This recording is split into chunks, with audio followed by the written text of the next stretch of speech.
बच्चों, कैसे हैं आप सब। आई होप आप सभी अच्छे होंगे। आज इस वीडियो में हम, जैसा कि आप सभी जानते हैं, एमसीक्यू सीरीज हम शुरू कर चुके हैं। तो यहाँ उसी एमसीक्यू सीरीज का आज सेकंड चैप्टर हम लेके आए हैं, इकोनॉमिक्स, इंडियन इकोनॉमी 1950 टू 1990। यहाँ सारे एमसीक्यूज के बारे में हम डिस्कस करेंगे और इन्हें समझने की कोशिश करेंगे। तो ये 20 नंबर बहुत बड़ा आपको एक सपोर्ट देंगे। तो 20 नंबर की कीमत तुम क्या जानो रमेश बाबू, तो आप सभी आई होप जानते होंगे इसकी कीमत। तो चलिए वीडियो को बिना टाइम वेस्ट किए शुरू करते हैं। Question number 1, when was planning commission setup in India. Planning commission India में कब आया था, कब सेट किया गया था? तो इसका आंसर है 1950 में, B. Second question, which economy produce the goods that can be sold in domestic और foreign market for profit motive. Profit motive के लिए गुड्स को बेचा जाता है फॉरेन प्रॉफिट के लिए। तो कौन सी इकोनॉमी में किया जाता है ये? तो ये इकोनॉमी है हमारी capitalist economy.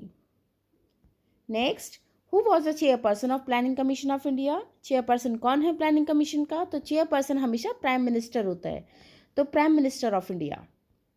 Next question, which one of the following is not a goal of planning commission. Planning commission का गोल नहीं है इकोनॉमिक ग्रोथ है, इक्विटी है, रिजर्व कंजर्वेशन नहीं होता, सॉरी रिसोर्स कंजर्वेशन नहीं होता। तो इसका ऑप्शन क्या होगा? Option C. ठीक है, option C. Next, in the language of economics which one of the following is a good indicator of economic growth. Economic growth का एक इंडिकेटर किसको माना जाता है? जीडीपी को। Option A. What is the term used for policy which promotes setting up of an upper limit of land that could be owned by a landowner? एक limit set कर दी जाती है लैंड की, तो कहाँ पर की जाती है ये? किस ऑप्शन में आता है कि एक लैंड सेट की जाती हो? Land fragmentation, land ceiling, land cultivation, land tilling. तो यहाँ पर आता है आपका लैंड सीलिंग, एक लिमिट सेट कर देना। ठीक है, land ceiling. Next question, name 2 states in which land reform was successful. तो हमें 2 स्टेट्स बताना है जहाँ लैंड रिफॉर्म का जो रिस्पॉन्स है, जो पॉलिसी है, उसका बहुत अच्छा रिस्पॉन्स आया था या वो सक्सेसफुल थी। तो ये 2 स्टेट्स हैं, वेस्ट बंगाल एंड केरला। तो ऑप्शन डी। नेक्स्ट क्वेश्चन की तरफ चलते हैं। अच्छा, ये क्वेश्चन थोड़ा सा कट गया है, मैं आपको क्वेश्चन बता देती हूँ। क्वेश्चन था, for the growth of dash use of HYV seeds was beneficial. किसकी ग्रोथ के लिए HYV सीड्स बेनिफिशियल थे? किसकी ग्रोथ सबसे अच्छी हुई थी HYV सीड्स से? तो आंसर इज सी, वीट। ठीक है, next question, what percentage of population was employed in agriculture by late 1990s। तो अब हमें ये देखना है कि एग्रीकल्चर में कितने परसेंट पॉपुलेशन एम्प्लॉयड थी। तो यहाँ पर कितने परसेंट थी? 65, 75, 60 या 55? ये थी आपकी 65%, option A. Next, which sector was given the main emphasis in second 5-year plan. किस सेक्टर को ज़्यादा फोकस किया गया था सेकेंड 5-year प्लान में? तो सेकेंड 5-year प्लान में सबसे ज़्यादा फोकस किया गया था इंडस्ट्रीज़ के ऊपर, ऑप्शन सी। नेक्स्ट क्वेश्चन देख लेते हैं हम, in which year industrial policy resolution was adopted. Industrial policy resolution को अडॉप्ट किया गया था किस ईयर में? तो ये है आपका 1956 में इंडस्ट्रियल पॉलिसी अडॉप्ट की गई थी, 1956 में। Next question, name the committee form for the village and small scale industries in 1955। Committee बनी थी स्मॉल स्केल इंडस्ट्रीज के लिए, तो ये कौन सी कमेटी थी? तो यहाँ पर आएगा आपका Narasimha committee, Karve committee, BECIL committee या रंगराजन। तो देखिए, ये कमेटी थी आपकी कार्वे कमेटी, ये 1955 में स्टार्ट हुई थी। ठीक है, नेक्स्ट क्वेश्चन देख लेते हैं।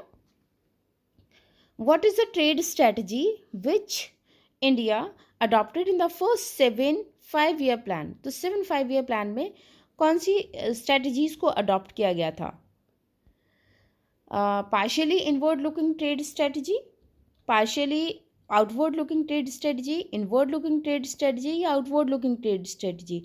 देखिए, इनवर्ड लुकिंग ट्रेड स्ट्रेटजीज को देखा गया था। हमें देखना था कि हम कितना ट्रेड कर सकते हैं, कितना कर पा रहे हैं, बाहर से कितना खरीद रहे हैं। तो ये 5 ईयर प्लान में इनवर्ड ट्रेडिंग पॉलिसीज़ पर ध्यान दिया गया था। ठीक है, ट्रेड स्ट्रेटजीज को। Next question, in which year the new economic policy was introduced. ये तो सबको पता होगा, इंपॉर्टेंट क्वेश्चन है, 1991 डी। नेक्स्ट क्वेश्चन, अच्छा question number 15, in 1950-51 gross area under cultivation was dash crore hectare which now has shot up to dash crore hectare।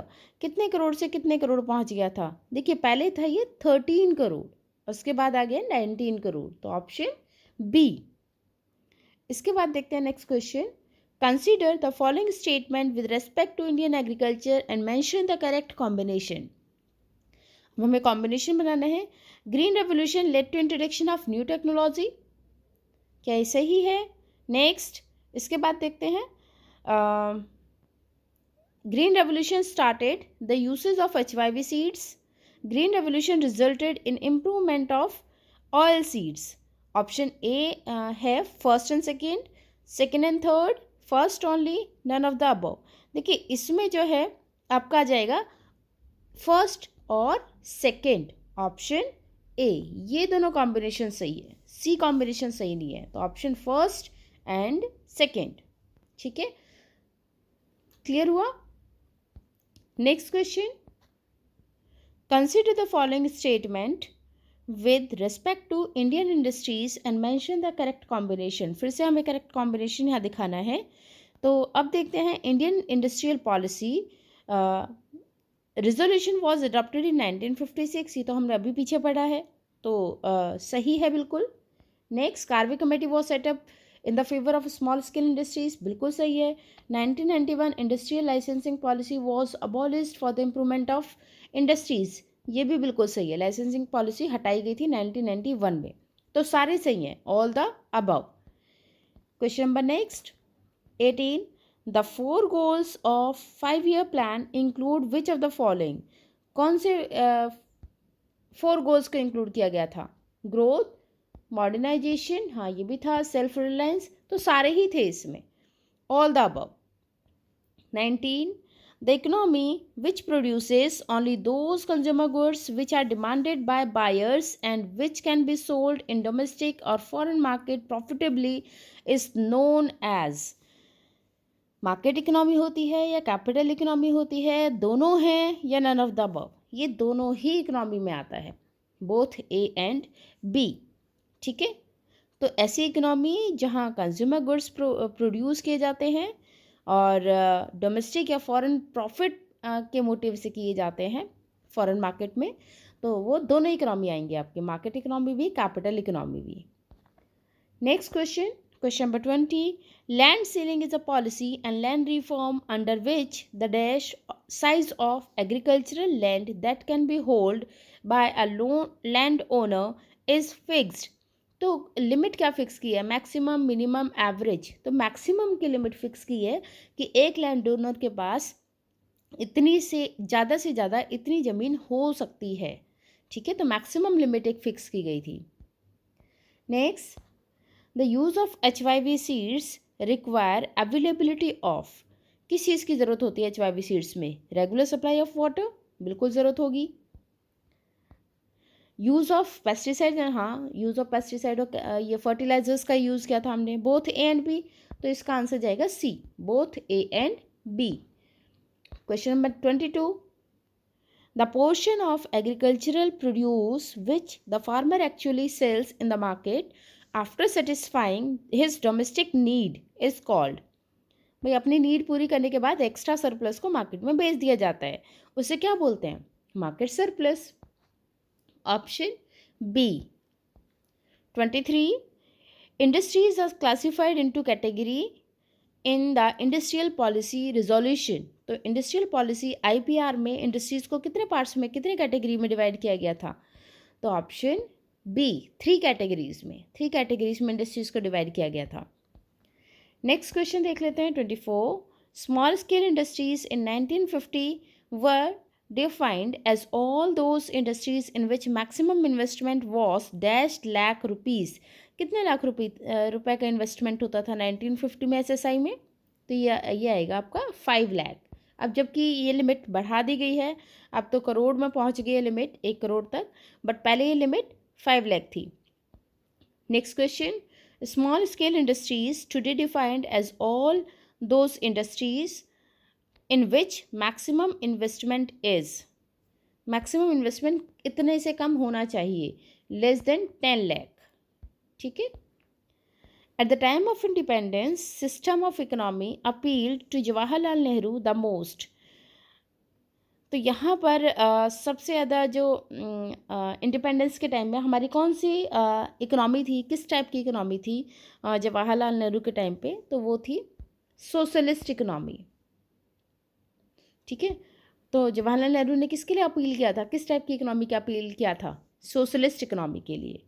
ठीक, मतलब ऐसा ना हो कि केवल गिनती के कुछ लोगों का भला हो रहा है, कुछ ही लैंड ओनर है जिनके पास इतनी ज़मीनें हैं कि वही एग्रीकल्चर कर रहे हैं, बाकी किसी के पास ज़मीन ही नहीं है खेती करने के लिए।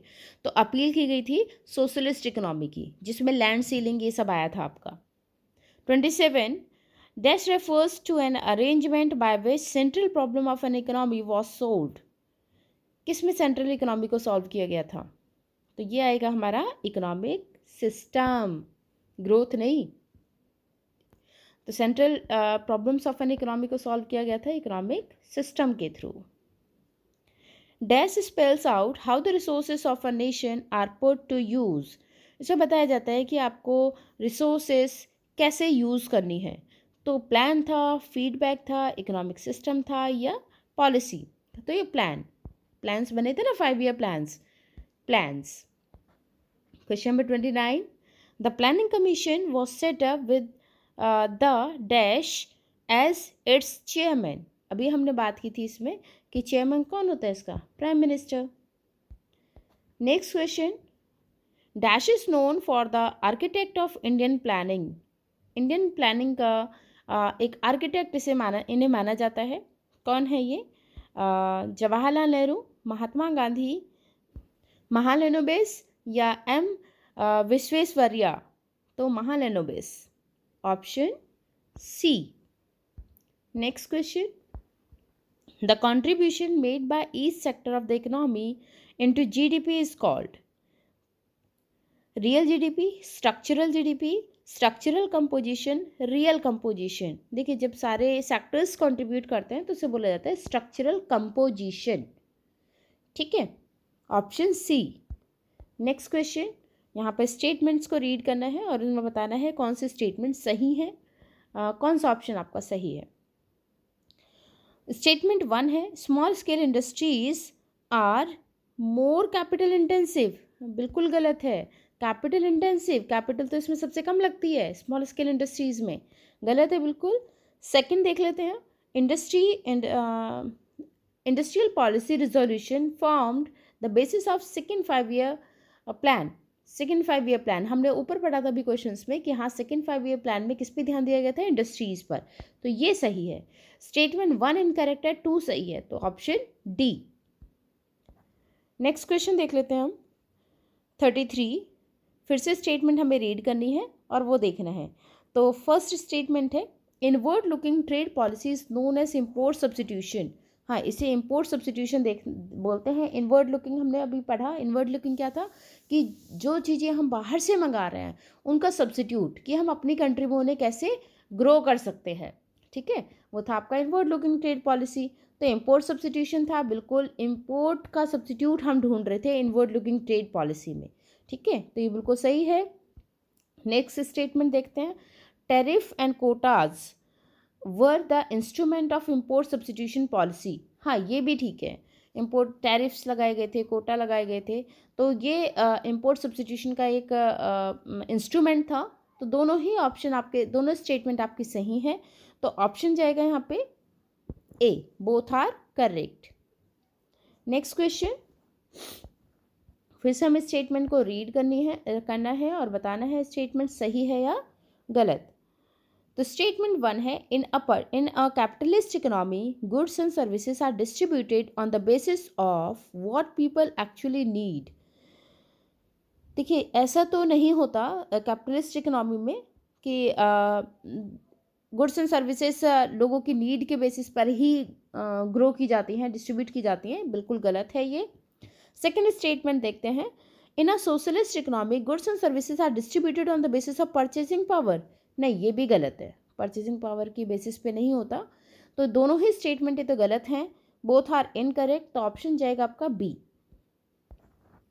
नेक्स्ट क्वेश्चन 35, स्टेटमेंट हमें रीड करनी है और बताना है सही है या गलत। तो स्टेटमेंट 1 को रीड करते हैं, small scale industries were important for employment generation. बिल्कुल सही बात बोल रहे हैं, स्मॉल स्केल इंडस्ट्रीज में लेबर से काम कराया जाता है, LIT labour intensive technique use होती है, तो एम्प्लॉयमेंट बढ़ता है।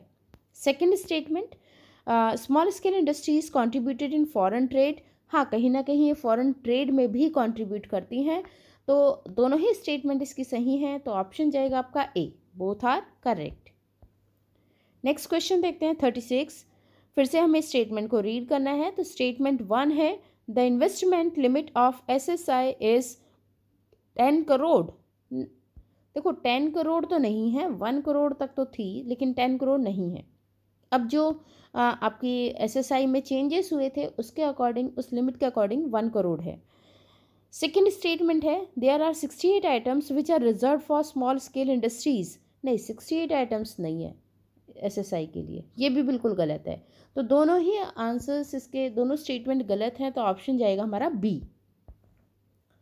नेक्स्ट क्वेश्चन 37, यहाँ हमें कॉलम दिया है, कॉलम्स हैं, मैच द कॉलम करना है और फिर देखना है किसका सही पेयर है, कहाँ सही मैच किया गया है। ठीक है, तो फर्स्ट है हमारा small scale industries green revolution, कोई मतलब ही नहीं बनता दोनों पेयर का। सेकेंड देखते हैं, introduction of new technology and specific farm management practices prone to pest attack. नहीं, टेक्नोलॉजी के और मैनेजमेंट की बात की गई है, बिल्कुल रिलेट नहीं कर रहे हैं। थर्ड है हमारा, Indian agriculture at the time of independence dependent on monsoon. हाँ, ये है, क्योंकि उस टाइम हम मानसून पर ही डिपेंडेंट रहते थे। नेक्स्ट है HYV क्रॉप्स एस्टेब्लिश्ड इन 1995। ये भी बिल्कुल गलत है, ऐसा नहीं था 1995 में, तो ऑप्शन आपका जाएगा सी। देख लेते हैं, हाँ, सी का 3, ऑप्शन जाएगा आपका सी। नेक्स्ट क्वेश्चन 38, फिर से हमें देखना है कि क्या इन्होंने करेक्टली मैच किया है या नहीं। Subsidy, economic benefit granted by government to domestic producer. हाँ, यही होता है सब्सिडी, इकोनॉमिक बेनिफिट्स दिए जाते हैं गवर्नमेंट के थ्रू। Second, economic planning reduce dependence on import. नहीं, रिलेट नहीं करता बिल्कुल भी। Modernisation, optimum utilisation and coordination of limited resources. नहीं। Self reliance, adoption of new technology. नहीं, तो इसमें केवल एक ही पेयर मैच कर रहा है आपका ए के साथ 1, तो आंसर ऑप्शन जाएगा आपका, आंसर सही आंसर होगा आपका ए। नेक्स्ट देखते हैं 39, स्टेटमेंट हमें रीड करनी है, असर्शन और रीजनिंग हमें बताना है। देखिए, मैंने कोशिश की है हर टाइप के क्वेश्चंस को इंक्लूड करने की, जैसे आपके बोर्ड में आपको देखने को मिलते हैं। असर्शन रीजन की बात कर लें हम, स्टेटमेंट्स की बात कर लें हम, MCQs की बात कर लें, तो सारे क्वेश्चंस को हमने इंक्लूड किया है। आपसे रिक्वेस्ट है वीडियो को पूरा देखें और अपने फ्रेंड्स के साथ, अपने क्लासमेट्स के साथ शेयर करें ताकि उनकी भी कुछ हेल्प हो जाए। तो चलिए क्वेश्चन रीड करते हैं। असर्शन है, after independence India adopted inward-looking trade strategy which is called import substitution. Assertion तो बिल्कुल सही है इसका। रीज़न देखते हैं इसका, क्या रीज़न सही एक्सप्लेनेशन है या नहीं। रीज़न है, import substitution was highly regulatory and restrictive in nature. नहीं, ऐसा कोई रीज़न नहीं था कि हमने इनवर्ड लुकिंग स्ट्रैटेजीज़ को इसीलिए अपनाया। रीज़न इसका बिल्कुल गलत है। असर्शन सही है कि हमने इनवर्ड लुकिंग स्ट्रैटेजीज़ अपनाई थी इंपोर्ट सब्स्टिट्यूशन के लिए, लेकिन रीज़न इसका सही नहीं है। तो आंसर जाएगा आपका बी, कि असर्शन तो सही है लेकिन रीज़न इसकी correct explanation, sorry B, answer जाएगा आपका बी। असर्शन और रीज़न तो सही है लेकिन रीज़न सही एक्सप्लेनेशन नहीं है, तो आंसर बी। नेक्स्ट 40, असर्शन है आपका, after independence the India adopted mixed economy. बिल्कुल सही है असर्शन। रीज़न की बात कर लेते हैं। After independence India adopted the objective of economic growth and social justice. हाँ, इकोनॉमिक ग्रोथ और सोशल जस्टिस हमारा ऑब्जेक्टिव था इंडिपेंडेंस के बाद। तो रीज़न भी सही है इसका। तो असर्शन और रीज़न दोनों सही हैं, और रीज़न भी सही एक्सप्लेनेशन है ऑफ असर्शन की। तो यहाँ जाएगा आपका ऑप्शन ए। दोनों ट्रू हैं और रीज़न सही एक्सप्लेन कर रहा है असर्शन को। नेक्स्ट क्वेश्चन, असर्शन है in a mixed economy factors of production are owned by public sector. ये तो असर्शन ही गलत लग रहा है, असर्शन सही नहीं है। रीज़न देखते हैं, consumer sovereignty exist in mixed economy. Reason तो सही है लेकिन असर्शन सही नहीं था, रीज़न इसका सही है, असर्शन इसका सही नहीं है। तो आंसर जाएगा इसका डी। नेक्स्ट 42, असर्शन है आपका economic planning means coordination and utilisation of availability resources in an economy. इस बार असर्शन हमारा सही है। इकोनॉमिक प्लानिंग ये हमारा means coordination and utilisation of available resources, बिल्कुल सही है, उसी को बोलते हैं हम इकोनॉमिक प्लानिंग। रीज़न देखते हैं, economic planning is undertaking by private sector नहीं इन एन इकोनॉमी, बिल्कुल गलत है।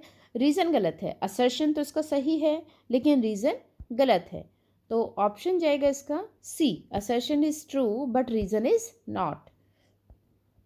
नेक्स्ट क्वेश्चन 43, फिर से असर्शन है रीज़न हमें पढ़ने हैं और बताना है कि सही है या नहीं। तो असर्शन है land reform refers to the change in ownership of land holding. हाँ, लैंड रिफॉर्म में यही किया गया था कि जिनके पास ज़मीनें हैं उसको ओनरशिप को चेंज किया गया था।